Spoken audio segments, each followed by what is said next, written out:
So back at home in the Bahamas, I started an organization back in my high school where we feed the homeless, we work with them, we talk to them. And one morning when we were there, we were working with them. It was about 6 a.m. that morning. We wake up about 5 a.m., go out there for 6 a.m. You know, we set up and everything. And this guy came on a wheelchair, came wheeling in. He was happy, smiling, everything. He was a homeless person, but he was happy. He had a bright smile, everything. He was just so happy to be there. And so after a while, he was just sitting around. He was over in the corner eating his food and everything. And so I went over there to talk to him. And I said, hey, what's up? How you doing? How's everything going? And he was like, yeah, I'm doing good. Day's great. It's warm. It's nice. It's crisp. And so I was like, what's your story, man? Tell me a little bit about you. How'd you get here? And so we were talking. He was telling me how he said he was an educator, a teacher for over 20 years. He said, but he always had a dream to buy a boat. And he wanted to live on the boat. He wanted to go out on the boat every day, come back into the harbor, wake up on that boat the next morning and do the same thing over again. That was his dream. And so he worked for 20 years, saved up for 20 years to buy this boat. And finally he had enough money to purchase this boat. And so he retired, took out his pension fund and bought this boat. And he said it was one of the best days of his life. And and so he took the boat out first day. He was out to sea, and as he was bringing the boat back in at the end of the day, he had a boating accident bringing the boat back into harbor and lost both of his legs in that accident. And he said that it completely shattered everything. And he said he basically checked out, he gave up, and that's why he was homeless.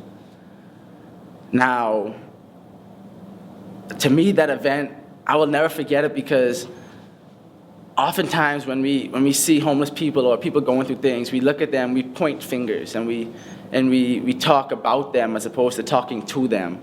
And so we assume we know the situation, we judge them, and that event brought everything to light, and it taught me two things that I will carry with me for the rest of my life. The first thing is that my situation, as bad as they may be, they could be a lot worse.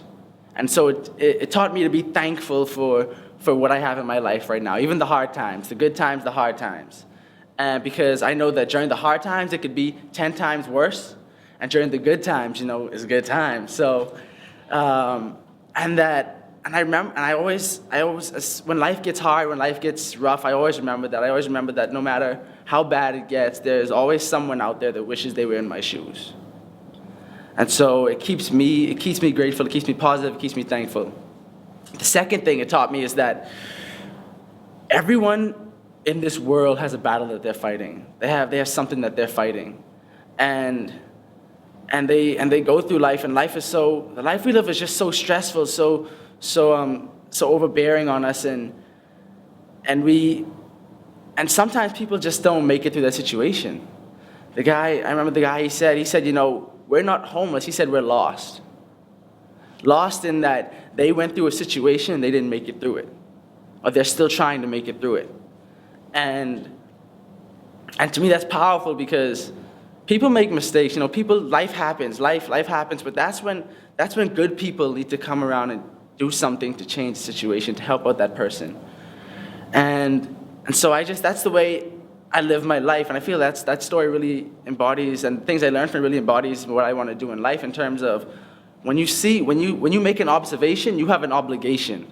In that when you see something that's wrong, when you see something that needs to be changed, it's your duty to go out and to change it, and to make that change, and to be that person that steps out and changes the world for the better.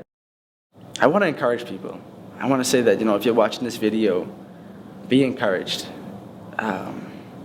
Know that life has its ups and downs, and that life gets rough, and your situation may not be where you want it to be at this point in time, but keep pushing forward, keep your head up, keep moving forward. I remember I saw a quote. It said that a